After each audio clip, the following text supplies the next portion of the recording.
अस्सलाम वालेकुम। तो आज की इस वीडियो में हम लोग फिजिक्स 101 फाइनल टर्म की प्रेशन से related lecture number 33 interference and diffraction के जो मोस्ट इंपॉर्टेंट एमसीक्यूज हैं हैंडआउट्स के थ्रू जितने भी हैं उन सबको जो है वो कवर करेंगे आज की इस वीडियो में। इससे पहले ऑलरेडी बाकी की वीडियोस अपलोडेड हैं, आप चैनल पे प्लेलिस्ट में जाएंगे, वहाँ पर आपको सारे के सारे लेक्चर्स फाइनल टर्म से रिलेटेड मिल जाएंगे। तो आज की इस वीडियो का हमारा जो टॉपिक है वो है इंटरफेरेंस एंड डिफ्रैक्शन। तो इसके अंदर जो भी एमसीक्यूज है वो आज की इस वीडियो में हम लोग डिस्कस करेंगे। तो यहाँ पर हमारे पास पैराग्राफ्स मौजूद है जो कि हैंडआउट से एज इट इज लिए गए हैं और उनके अंदर जो इंपॉर्टेंट लाइंस थी उनको अंडरलाइन किया हुआ है। तो चलिए आज की इस वीडियो को शुरू करते हैं। तो सबसे पहले हमारे पास जो यहाँ से शुरू हो रहा है, two waves of any kind add up together. तो सबसे पहली मोस्ट इंपॉर्टेंट जहाँ से हमारे पास हैंडआउट्स की लाइन शुरू हो रही है उसमें जो पहली लाइन लिखी हुई है कि हमारे पास जो दो वेव्स होते हैं किसी भी काइंड के, वो हमारे पास क्या होते हैं, आपस में ऐड होते हैं। तो ये ऐड होते हैं, ये आपने याद रखना है, ये हमारे पास मेन पॉइंट है इसका कि दो वेव्स किसी भी काइंड के हो। तो वेव्स की भी आपको पता है मुख्तलिफ टाइप्स होती है, तो उसमें हमारे पास जो दो वेव्स हैं किसी भी टाइप की हो वो हमारे पास आपस में क्या होती है, ऐड अप होती है। With the net result begin the simple sum of the two waves. ये लाइन कोई खास इंपॉर्टेंट नहीं है, मेन लाइन हमारे पास ये थी। आगे लिखा हुआ है कि कंसीडर करें दो वेव्स को जो कि सेम फ्रीक्वेंसी की है, shown below if they start together are in phase with each other then the net amplitude is increase. तो यहाँ पर हमारे पास बोल रहे हैं कि हमने दो वेव्स को कंसीडर करना है जिनकी फ्रीक्वेंसी सेम होगी, जैसे कि नीचे बताया गया है, डायग्राम वगैरह होगी जो कि यहाँ पर आपके सामने शो नहीं हो रही, लेकिन हमने लाइन को समझना है कि हमारे पास दो वेव्स हैं जिनको हमने कंसिडर करना है। फिजिक्स में कंसिडर करते हैं, मैथ में हम बोलते हैं लेट करो, कुछ भी करो, तो सपोज करो। तो इस तरह की चीज़ें जो है हमारे पास फिजिक्स और मैथ दोनों में आती है। यहाँ पर हमने कंसिडर किया दो वेव्स को जो कि सेम फ्रीक्वेंसी के साथ मूव कर रही है, यानी both of the same, move नहीं कर रही, both of the same frequency, यानी इन दोनों की फ्रीक्वेंसी जो है हमारे पास सेम है। दो वेव्स हैं जिनकी फ्रीक्वेंसी दोनों की सेम है। अगर वो स्टार्ट होती हैं टुगेदर, यानी उनकी वेलोसिटी सेम होगी जब वो स्टार्ट हो रही होंगी, तो हमारे पास क्या होगा, देन द नेट एम्पलीट्यूड। तो नेट एम्पलीट्यूड क्या हो जाएगा, वो भी इंक्रीज हो जाएगा।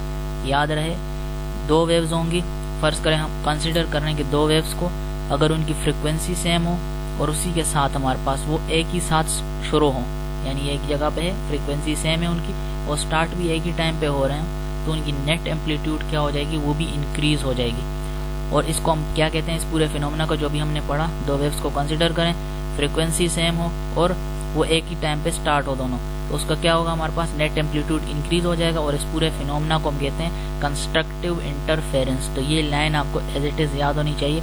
इस पूरे को हम क्या कहते हैं, कंस्ट्रक्टिव इंटरफेरेंस। पढ़ा क्या हमने, फ्रीक्वेंसी हो और टाइम, यानी दोनों चीजें हमारे पास एक ही टाइम पे स्टार्ट हो रहे हैं और फ्रीक्वेंसी सेम हो, तो नेट एम्पलीट्यूड क्या हो जाएगा, वो भी इंक्रीज हो जाएगा। जब सारी चीजें सेम है तो नेट एम्पलीट्यूड का क्या कसूर है, वो भी तो बढ़ेगा ना, वो भी बढ़ जाएगा। और इस पूरे फिनोमेना को हम क्या कहते हैं, कंस्ट्रक्टिव इंटरफेरेंस। लेकिन आगे क्या लिखा है, if they start at different times, यानी उनकी फ्रीक्वेंसीज सेम होंगी, फ्रीक्वेंसी की बात नहीं हो रही, तो इसका मतलब है फ्रीक्वेंसी सेम है लेकिन टाइम स्टार्ट होने का डिफरेंट है। If they start at different times I R out of phase. तो ये लाइन भी आप याद रखें, इन फेज और out of phase. In phase का मतलब होगा कि वही सेम फ्रीक्वेंसी होगी और टाइम भी सेम होगा और इसको हम कंस्ट्रक्टिव इंटरफेरेंस कहेंगे। और एज ए रिजल्ट जब ये फ्रीक्वेंसी सेम होगी, टाइम भी सेम होगा, तो नेट एम्पलीट्यूड बढ़ जाएगा। तो ये हमारे पास क्या कहलाता है, कंस्ट्रक्टिव इंटरफेरेंस। लेकिन जब फ्रीक्वेंसी सेम हो और टाइम डिफरेंट हो, यानी डिफरेंट टाइम पे स्टार्ट हो, तो हमारे पास ये कहलाता है आउट ऑफ फेज। और ये जो नेट एम्पलीट्यूड है ना, इसकी वजह से वो डिक्रीज हो जाएगा और इसको हम क्या कहते हैं, डिस्ट्रक्टिव इंटरफेरेंस। इसके अंदर मोस्ट 4-5 एमसीक्यूज इस पैराग्राफ के अंदर छुपे हुए हैं जो कि नजर नहीं आ रहे होंगे फिलहाल आपको। सबसे पहले मैंने आपको कहा कि ये इंपॉर्टेंट लाइन से इसी के अंदर से एमसीक्यूज आपके बन सकते हैं। और व्यू का सॉफ्टवेयर जब एक चैप्टर के अंदर घुस जाते हैं, वहाँ से 4-5 एमसीक्यूज उठाते हैं, भले आपको एक आता हो नहीं आता हो, वो सारे के सारे उधर से ही देते हैं फिर। तो क्या है, हमारे पास दो वेव्स जो होती हैं वो एक दूसरे को आपस में एड अप करती हैं, चाहे किसी भी किस्म की हो, सही है। उसके बाद हमने दूसरा मेन पॉइंट पढ़ा कि दो वेव्स को हम कंसिडर कर रहे हैं अगर फ्रीक्वेंसी और टाइम सेम हो, यानी फ्रीक्वेंसी भी सेम है और जहाँ से स्टार्ट हो रही है हमारे पास वो टाइम भी है सेम, तो क्या होगा हमारे पास, वो इस पूरे फिनोमेना को हमने क्या कहा, ये हमारे पास है कंस्ट्रक्टिव इंटरफेरेंस, क्योंकि क्या हो जाएगा, इसकी वजह से नेट एम्पलीट्यूड बढ़ जाता है। आगे क्या हमने पढ़ा कि अगर हमारे पास फ्रीक्वेंसी सेम हो और टाइम जो है वो स्टार्ट होने का डिफरेंट हो, यानी डिफरेंट टाइम, एक पहले निकल रहा है एक बाद में, टाइम डिफरेंस आ जाए, तो इसको हम कहते हैं आउट ऑफ फेज और जो नेट एम्पलीट्यूड है वो हो जाएगा डिक्रीज, और इस पूरे को हम कहते हैं डिस्ट्रक्टिव इंटरफेरेंस। तो तो उम्मीद है यहाँ तक जो चीज़ें क्लियर हो गई होंगी इस पैराग्राफ तक। अब नेक्स्ट पैराग्राफ की तरफ बढ़ते हैं। तो नेक्स्ट पैराग्राफ में हमारे पास यहाँ पर बोल रहे हैं कि although any waves from different sources interfere, if one wants to observe the interference of light, then it is necessary to have a coherent source of light. तो यहाँ पे लिखा हुआ है कि any wave from different sources interfere, तो हमारे पास जो मुख्तलिफ वेव्स होती हैं डिफरेंट सोर्सेज की वो इंटरफेयर करती है। If one wants to observe the interference of light, अगर हमारे पास कोई चाहता है यानी कोई वेव चाहती है हमारे पास ऑब्जर्व करना इंटरफेरेंस ऑफ लाइट को, तो उसके लिए ज़रूरी है कि हमारे पास क्या हो, कोहेरेंट सोर्स ऑफ लाइट का होना ज़रूरी है। ऑब्जर्व करने के लिए क्या होना ज़रूरी है, coherent source of light. Coherent means क्या होता है कि that both waves should have a fix phase. तो कोहेरेंट का मतलब हो गया हमारे पास कि both waves should have a fix phase relative to each other. तो कोहेरेंट का मतलब क्या होता है हमारे पास कि बोथ वेव्स का क्या होना चाहिए, यानी दोनों वेव्स जो उनका फिक्स्ड फेज होना चाहिए रिलेटिव टू ईच अदर, दोनों का आपस में तो फिक्स फेज होना चाहिए। ये एक मेन डिफरेंस है दोनों के दरमियान। तो कोहेरेंट मीन्स क्या होता है कि both waves should have a fix phase relative to each other. Even with laser it is very difficult to produce coherent light. तो यहाँ पे जो बातें बताई जा रही हैं इनको आपने याद रखना है। सिंपल सी कोई खास बातें नहीं है, लेकिन ये आपको पता होनी चाहिए क्योंकि ऑप्शंस में इस तरह से वो आपको देंगे ब्लैंक्स, पूरा चीज़ छोटी सी पूछेंगे लेकिन पीछे से कहानी पूरी लिख देंगे यही। तो हमारे पास यहाँ पर क्या बोलने कि लेजर में हमारे पास ये डिफिकल्ट है कि हम difficulty to produce coherent light, coherent light को प्रोड्यूस करना हमारे लिए क्या है, डिफिकल्ट है लेजर्स के थ्रू। आगे क्या बोल रहे हैं, फ्रॉम टू सेपरेट सोर्सेज, दो मुख्तलिफ सोर्सेज के through. Observing interference usually require taking two waves from a single source. तो इंटरफेरेंस को अगर हमने ऑब्जर्व करना है, यहाँ पे दूसरी लाइन बताई जा रही है कि अगर हम इंटरफेरेंस को ऑब्जर्व करना चाहते हैं तो हमारे पास यूजुअली यानी आमतौर पर रिक्वायर होता है दो वेव्स का एक सिंगल सोर्स से, एक सिंगल सोर्स से दो वेव का। जैसे यहाँ पर ये देख रहे हैं, यहाँ से जा रही है वेव और यहाँ से दो में डिवाइड हो रही है, S1 और S2। सिंगल सोर्स से दो मुख्तलिफ उसमें डिवाइड हो रही है। तो क्या है हमारे पास, taking two waves from a single source with each other going along a different path. आगे लिखा है figure incoherent light source eliminate the first slit.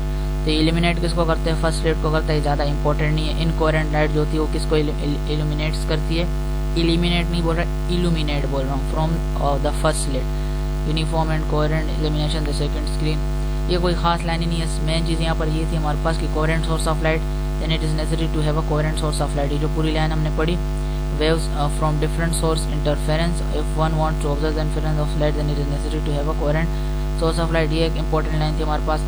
उसके बाद यहाँ पर थी हमारे पास कि लेजर्स के थ्रू डिफिकल्ट है कोहेरेंट लाइट को प्रोड्यूस करना सेपरेट सोर्सेज से, टू सेपरेट सोर्सेज से। उसके बाद जो इंपॉर्टेंट लाइन थी हमारे पास, observing interference usually require taking two waves from a single source, taking two waves from a single source. Single source से दो वेव्स को अगर हम लेंगे तो हमारे पास क्या हो जाएगा, हम ऑब्जर्व कर पाएंगे इंटरफेरेंस को यूजुअली।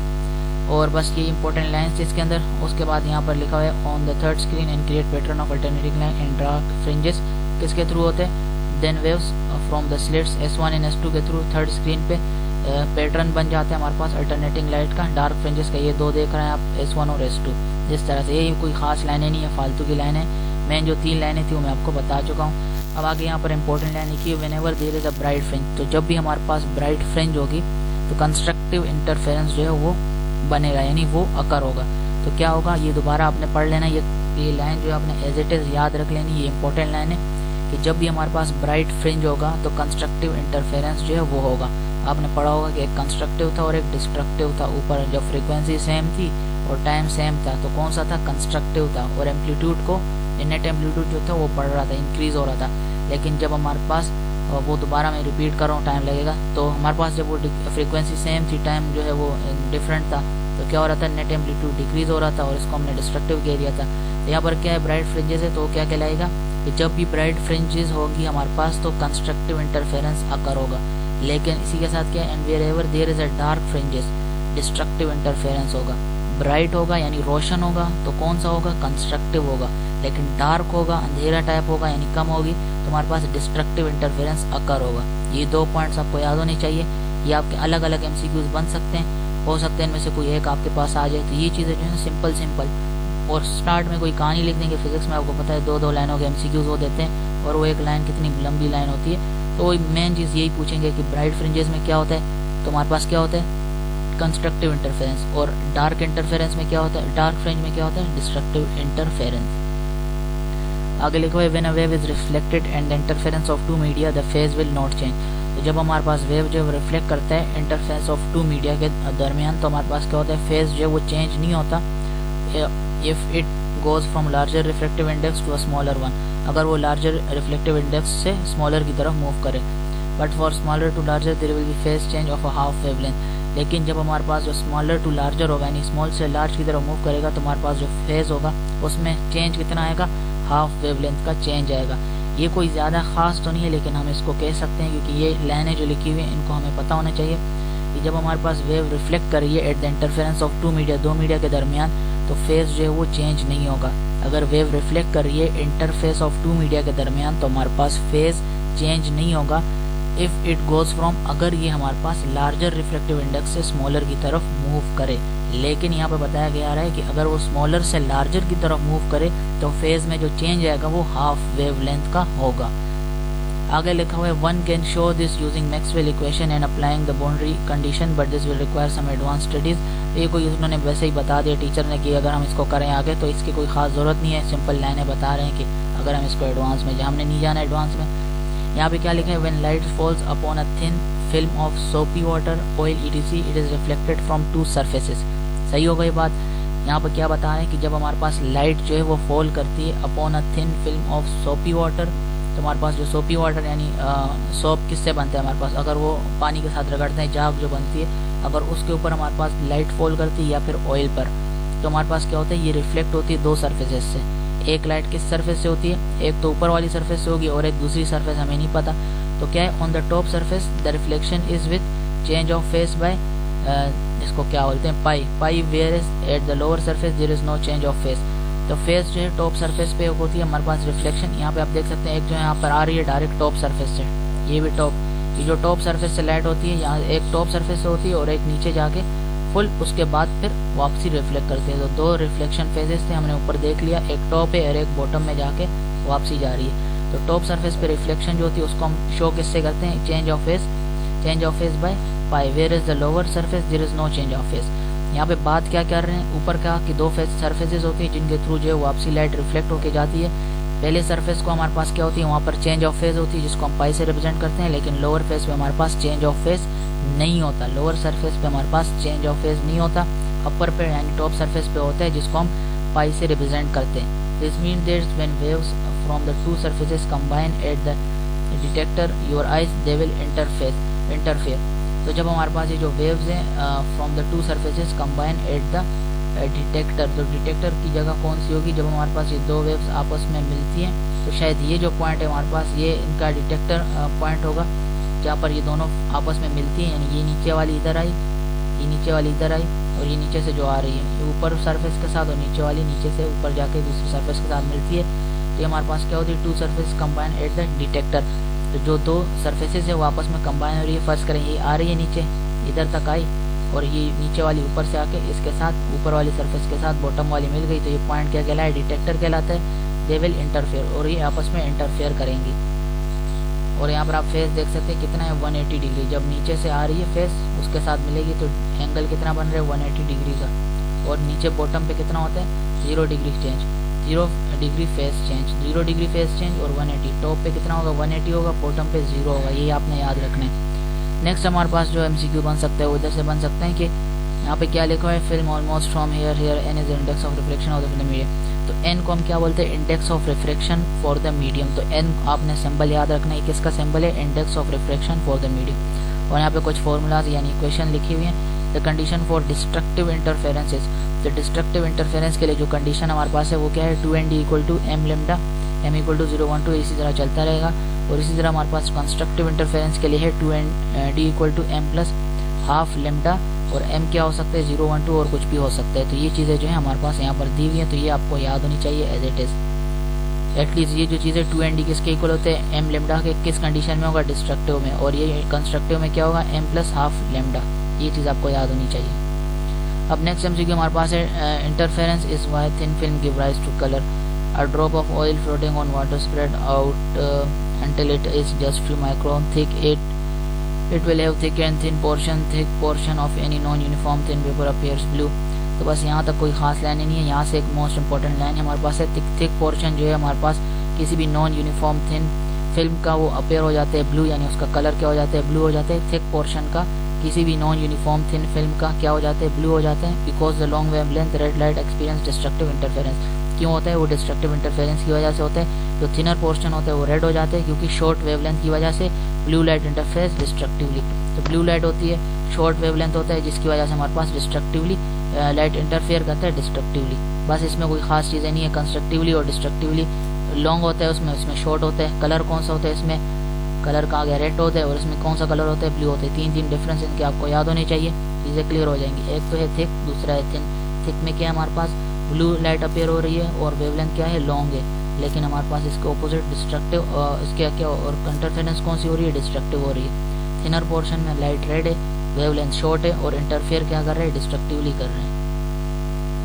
नेक्स्ट हमारे पास है डिफ्रैक्शन में, सॉरी यहाँ पे कंस्ट्रक्टिव नहीं है, ये भी डिस्ट्रक्टिव है और ये भी डिस्ट्रक्टिव है। इन दोनों का आपने देख लेना है, यहाँ पे भी डिस्ट्रक्टिव है, यहाँ पे भी डिस्ट्रक्टिव है। ये कोई खास है नहीं, इतनी गिचमिच कोई चीज़ें नहीं आती। सिंपल चीज़ें पूछते हैं जहाँ पे मेन पोर्शन कुछ बन रहा होगा। तो यहाँ पे थिक पोर्शन क्या है, नॉन यूनिफॉर्म है, थिन फिल्म पेपर का, ब्लू हो जाएगा और लॉन्ग वेवलेंथ होगी, red light experience destructive interference. तो थिनर पोर्शन जो हमारे पास रेड हो जाएगा because short wavelength blue light interference destructively. बस इसमें कोई समझ मुझे खुद भी नहीं आ रही कहना क्या चाह रहे हैं। बस थिक और थिन पोर्शन का यही है कि वेवलेंथ इसमें लॉन्ग है और इसमें शॉर्ट है, बस मेन इसका यही डिफरेंस है। और यहाँ पे रेड लाइट जो है वो डिस्ट्रक्टिव इंटरफेरेंस को फेस करता है और ब्लू लाइट यहाँ पर इंटरफेरेंस डिस्ट्रक्टिवली। यहाँ पे भी वही है, यहाँ पे भी वही है, बस सेम चीज़ें, शॉर्ट और लॉन्ग वेवलेंथ आपको याद होना चाहिए। यहाँ पे डिफ्रैक्शन हमारे पास ये लास्ट टॉपिक है इस MCQ के चैप्टर का। तो डिफ्रैक्शन क्या है, the bending of light around objects is known as diffraction. तो डिफ्रैक्शन क्या है हमारे पास, द लाइट बेंडिंग, लाइट की जो बेंडिंग होती है ऑब्जेक्ट्स के अराउंड, उसको हम क्या कहते हैं, डिफ्रैक्शन कहते हैं। ये सिंपल सी डेफिनेशन है, इसको आप याद कर सकते हैं, शॉर्ट में आ सकते हैं और ब्लैंक में भी पूछ सकते हैं। लाइट की bending around object is known as diffraction. Light की बेंडिंग अराउंड ऑब्जेक्ट, ये आप देख सकते हैं लाइट, यहाँ फर्ज करें यहाँ पे लाइट है, लाइट की डिफ्रैक्शन अराउंड द ऑब्जेक्ट, यानी यूँ करके ऑब्जेक्ट के अराउंड में, तो वो क्या कहलाती है, डिफ्रैक्शन कहलाती है। डिफ्रैक्शन कब occur होती है, when light passes through very small aperture or near sharp edges. यहाँ पर आप देख सकते हैं कि छोटी सी हमारे पास जगह है जहाँ से लाइट गुजर रही है, तो तभी डिफ्रैक्शन होती है हमारे पास। तो डिफ्रैक्शन कब होती है, occur when light passes through very small aperture or near sharp edges. Sharp edges में या फिर कोई स्मॉल अपर्चर्स, यहाँ पर आप देख सकते हैं स्मॉल सी जगह से, इस टाइप की जगह से निकलेगी तो तभी डिफ्रैक्शन अकर होगी, हर जगह पे नहीं होगी। तो आगे क्या लिखा है, यहाँ पे एक मोस्ट इंपॉर्टेंट लाइन लिखी है, interference from a single slit is called diffraction. तो इंटरफेरेंस किसी भी सिंगल स्लिट से, तो क्या कहलाती है, डिफ्रैक्शन। तो ये भी डिफ्रैक्शन कहलाता है हमारे पास। Interference from a single slit से जो हमारे पास इंटरफेरेंस होगी वो हमारे पास डिफ्रैक्शन कहलाती है। उसके बाद हमारे पास लास्ट लाइन यहाँ पे लिखी है, we can get an interference pattern with a single slit. तो यहाँ पर हम देख सकते हैं सिंगल स्लिट इंटरफेरेंस होता है, सही है, provided inside is equal to the wavelength of the light, neither too small not too long. और वो किसके अप्रोक्सीमेटली इक्वल होती है, वेवलेंथ ऑफ लाइट के, जो कि ना स्मॉल है और ना टू लार्ज, यानी मीडियम है, आप इसको कह सकते हैं इस तरह से। ये था हमारे पास lecture number 33 interference and diffraction. और इसके अंदर हमने मेन पॉइंट्स देखे, कुछ इसमें बोरिंग चीज़ें थी फालतू की जिसने हमें कंफ्यूज कर दिया था, और कुछ चीज़ें जो थी वो खास थी। इसमें जो मेन मुझे लगता है ये जो चीज़ें आपको ये पता होनी चाहिए, 2nd equal to m lambda और 2nd equal to m plus half lambda, constructive में होगा या फिर डिस्ट्रक्टिव में होगा। उसके बाद इसके अंदर हमारे पास थिक और थिन पोर्शन था कि लॉन्ग वेवलेंथ होगा तो थिक होगा, शॉर्ट वेवलेंथ होगा तो थिनर पोर्शन होगा। डिफ्रैक्शन की डेफिनेशन आपको पता होना चाहिए, और डिफ्रैक्शन कब होता है, जब हमारे पास लाइट किसी भी स्मॉल अपर्चर या फिर शार्प एजेस के थ्रू पास हो। ऊपर हम जाते हैं, हमारे पास यहाँ पर एक और पॉइंट था, और ऑयली सरफेस के थ्रू क्या हो जाता है, सोपी सरफेस या ऑयली सरफेस में हमारे पास लाइट रिफ्लेक्ट हो जाती है। दो सरफेसेस होते हैं हमारे पास, टॉप सरफेस हमारे पास एक होता है और एक बॉटम सरफेस। यानी टॉप सरफेस में हमारे पास चेंज ऑफ फेस को हम रिप्रेजेंट करते हैं फाई से, और बॉटम में कोई भी चेंज ऑफ फेस नहीं होता। और बॉटम में एंगल कितना होता है, 0 डिग्री का, और टॉप में कौन सा होता है, 180 डिग्री फेस चेंज। और उसके ऊपर हमने पढ़ा, उसके ऊपर हमने कुछ खास नहीं है यहाँ पर। और बाकी यहाँ पर ये जो चीज़ पढ़ी, हमारे पास ब्राइट फ्रिंजेस होती है तो वो कंस्ट्रक्टिव इंटरफेरेंस कहलाती है, और डार्क फ्रिंजेस हमारे पास डिस्ट्रक्टिव इंटरफेरेंस कहलाती है। और उसके ऊपर हमने बाकी चीज़ें इसी तरह से पढ़ी। और ये जो मेन टॉप वाला पैराग्राफ है ये भी इंपॉर्टेंट है, दो वेव सेम फ्रिक्वेंसी होती है, और हमारे पास जब स्टार्ट भी सेम पॉइंट से हो रहे हैं तो हमारे पास क्या हो गया, ये इन फेज कहलाते हैं और ये हमारे पास नेट एम्पलीट्यूड इसकी वजह से इंक्रीज हो जाते हैं। उस पूरे फिनोमेना को हम कंस्ट्रक्टिव इंटरफेरेंस कहते हैं। और इसी के अपोजिट अगर हमारे पास फ्रीक्वेंसी सेम हो एज इट इज़ लेकिन टाइम डिफरेंट हो तो ये आउट ऑफ फेज कहलाता है और नेट एम्पलीट्यूड इसकी वजह से डिक्रीज हो जाते हैं, जिसकी वजह से इस फिनोमेना को हम डिस्ट्रक्टिव इंटरफेरेंस कहते हैं। तो उम्मीद करता हूँ सारी की सारी चीज़ें आपको क्लियर हो गई होंगी। इसी तरह की वीडियो आगे भी आने वाली है, तो चैनल को सब्सक्राइब आपने लाजमी करना है, वीडियो को लाइक और इसको लाजमी शेयर करें अपने जो स्टूडेंट्स है क्लासमेट और मुख्तलिफ ग्रुप्स में, ताकि ज़्यादा लोगों तक ये वीडियो पहुँच सके। तो ये अगली वीडियो में मिलेंगे। अल्लाह हाफिज़।